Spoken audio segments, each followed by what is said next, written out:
10 سال تک جنگ جاری رہی. اس کے بعد روس کو شکست پہ شکست ہونا شروع ہو گئی. تو پھر اپریل 1988 اور فروری 1989 یعنی 1 سال کے اندر روس نے وہاں سے نکل جانا ہی بہتر سمجھا. لیکن پاکستان نے اس کی بہت بھاری قیمت چکائی. ناظرین، دراصل امریکہ خوف میں مبتلا ہو چکا تھا. میرا تجزیے کے مطابق امریکی پالیسی تھی کہ پاکستان کو سٹیبل نہیں ہونے دینا تاکہ یہ ڈیولپ نہ کر سکے. اس کی وجوہات کی ڈیٹیل میں اس وقت یہاں اس ویڈیو میں نہیں جاؤں گا، پھر کسی ویڈیو میں اس کی ڈیٹیل میں آپ کو بتاؤں گا. ناظرین، سپٹمبر 11، 2001 4 کمرشل جہاز، جنگی جہاز نہیں، یہ مسافروں والے جہاز، یہ انہوں نے امریکہ میں تباہی مچا دی. 2 جہاز امریکہ میں نیو یارک میں موجود ٹوئن ٹاور سے ٹکرائے. ایک جہاز پینٹاگون سے ٹکرایا اور ایک جہاز کھیتوں میں گرا. سوال یہ پیدا ہوتا ہے کہ جب یہ سارا کچھ ہو رہا تھا تو اس وقت امریکہ کی سیکیورٹی کہاں تھی؟ یا یہ ہے امریکہ کا سیکیورٹی سسٹم؟ جہاز اغوا کیے گئے اور امریکہ میں گھومتے رہے. یہ قابل یقین بات نہیں ہے کہ یہ ایسا ہو سکتا ہے. امریکہ نے الزام افغانستان پہ دھرا کہ یہاں سے وہ لوگ جو ہیں جنہوں نے جہاز اغوا کیے وہ ٹریننگ لے کے گئے تھے. یہی بہانہ بنا کر افغانستان پر حملہ کر دیا. اس وقت جنرل پرویز مشرف یہاں حکمران تھے. انہوں نے امریکہ کو یقین دلایا کہ ہم آپ کے ساتھ ہیں. ناظرین، ذرا آپ غور کیجئے گا، گویا افغانستان جس کو روس سے بچایا تھا، اب اسی افغانستان پر حملہ کرنے کے لیے ہم امریکہ کے ساتھی بن گئے. میں رپیٹ کرتا ہوں کہ وہ افغانستان جس کو ہم نے 10 سال گوریلا جنگ کر کے روس سے بچایا تھا، اب اسی پہ حملہ کرنے کے لیے ہم امریکہ کے ساتھی بن گئے. اور یہ عجیب ساتھی تھا کہ امریکہ اس وقت بھی یعنی ساتھی ملک پاکستان کے اندر ڈرون حملے کرتا رہا. اور اس کی اسٹریٹجی کیا تھی کہ جب پاکستان کے ایریاز پہ وہ حملے کرے گا تو پاکستان کے جو لوگ ہیں سرحدی علاقوں میں رہنے والے، وہ پاکستان کی فوج اور پاکستان کی گورنمنٹ کے خلاف ہو جائیں گے. تو کیا ہوا؟ یہ ایسا ہی ہوا کہ ہمارے سرحدی علاقے کے لوگ جو ہیں وہ ہمارے یعنی کہ پاکستان کے خلاف ہو گئے. اور ایک تیر سے 2 شکار، ادھر ہم اس کے ساتھی بنے اور امریکہ نے افغانستان پہ تباہی و بربادی کرنی شروع کر دی. یہ 20 سال تک امریکہ یہ جنگ لڑتا رہا، لیکن وہاں اس کو شرمناک شکست ہوئی. اب جو بائیڈن نے سپٹمبر 2021 میں اپنی فوجیں یہاں سے نکالیں. امریکہ کو تو ہزیمت اور شرمندگی کا جو سامنا ہوا وہ ہوا، لیکن پاکستان انڈر ڈیولپ کنٹری ہی رہ گیا. ناظرین، امریکہ ایک ایسا ملک ہے جو دنیا میں کسی جگہ پہ بھی امن نہیں دیکھنا چاہتا. آپ کو غور کر کے یہ بات سمجھنا ہوگی کہ بے امنی پھیلانا، جنگ کے حالات پیدا کرنا، جنگ کرنا امریکہ کا پیشہ ہے. اس کی تاریخ میں یہی ہے کہ وہ اتحادی بناتا ہے، ان سے کام لیتا ہے، اور پھر جب اپنا کام نکل جاتا ہے تو پھر اپنے اتحادیوں کو تباہ کرتا ہے.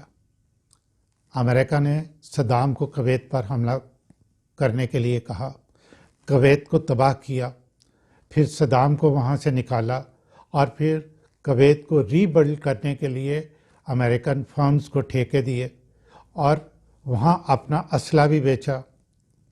پھر عراق کی باری آئی، اس کے بعد لیبیا اور شام کی باری آئی. اب اس نے یوکرائن کو یہ یقین دلایا تھا کہ وہ اس کی مدد کرے گا. یہ میں نہیں کہہ رہا، یہ یوکرائن کا جو صدر ہے وہ کہہ رہا ہے. اور اس کو یہ کہا گیا کہ تم نیٹو میں شامل ہو جاؤ، ہم تمہاری بہت مدد کریں گے.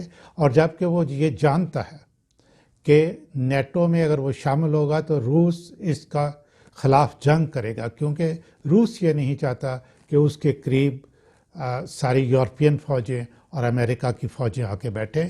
یہ روس کی سلامتی کے لیے خطرہ ہے.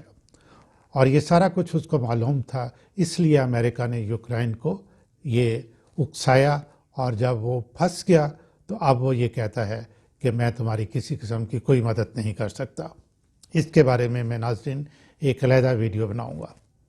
اس وقت روس جنگ نہیں کرنا چاہتا، اور چین بھی اس کو یہی سمجھا رہا ہے کہ جنگ نہیں کرنی، کیونکہ جنگ ان کی پلان میں اس وقت شامل نہیں تھی۔ وہ اکنامک پاور بننا چاہتے ہیں۔ یہ جو ہمارے وزیر اعظم عمران خان کو روس نے بلایا اور روس نے وہاں کا دورہ کیا، اس کو آپ عام دورہ نہ سمجھیں، یہ روس کو گرم پانیوں تک پہنچائے گا۔ دیکھیں ناظرین، جو اس وقت روس نے غلط کام کیا، پاور سے حاصل کرنا چاہا تھا، وہ ناکام رہا تھا۔ لیکن جب آپ معاہدہ کرنے کے بعد جہاں سے پاکستان کو آپ فائدہ پہنچا کے اپنی ٹریڈ کرنا چاہتے ہیں، اور یہاں سے اپنا بلوچستان استعمال کریں یا کراچی کی پورٹس استعمال کریں، تو اس میں پاکستان کے لیے فائدہ ہے۔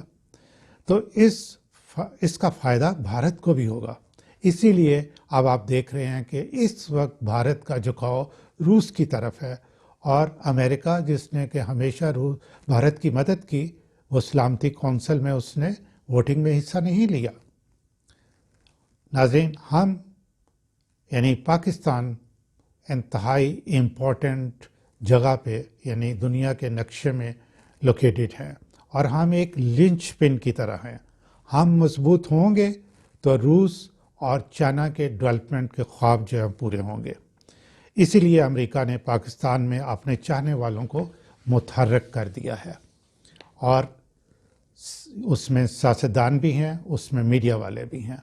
اب آپ دیکھیں گے کہ یہ جو عدم اعتماد کی تحریک لانے والے ہیں، میں اس کو اسی کے ساتھ ایسوسیٹ کر رہا ہوں کہ امریکہ جو ہے اس کو پش کر رہا ہے، ورنہ کیا ان کو سمجھ نہیں آتی کہ اس وقت پاکستان کی پوزیشن کیا ہے، اور اس وقت ملک کے اندر امن و امان ہونا چاہیے۔ چین نے بھی یہی سمجھا رہے ہیں کہ جی اس وقت جنگ جو ہے اس کا مطلب یہ ہے کہ امریکہ کی کامیابی، اور سکون اور امن کا مطلب یہ ہے کہ امریکہ کی ناکامی۔